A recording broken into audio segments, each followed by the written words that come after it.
目前64岁美国歌坛歌手麦丹娜，当日替后个月全球巡回演唱会进行彩排，离背却传出细菌感染，感染甲真严重，但在纽约带家护病房治疗。伊的经纪人透过声明表示，本地牌行程目前拢爱先暂停啊。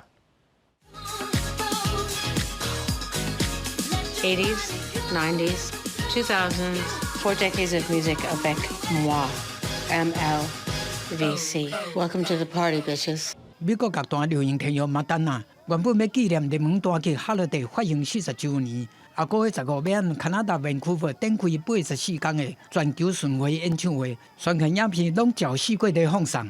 想袂到麦丹娜的经纪人伫2月宣布，麦丹娜最近因为严重的细菌感染，要伫家护病房治疗几若天。虽然伊的病情已经有淡薄仔起色，不过同款要继续好好疗养。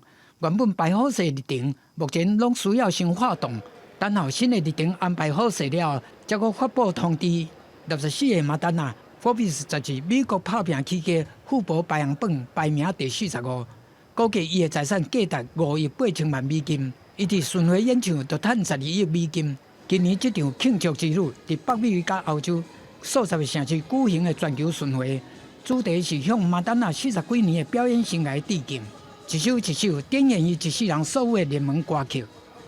麦丹娜当边带院的消息，上早是名流八卦杂志 Page 6独家新闻，讲伊失去知觉，带入去家护病房，佮插讲，厝内人拢有上歹的心理准备。公视新闻王慧文编译。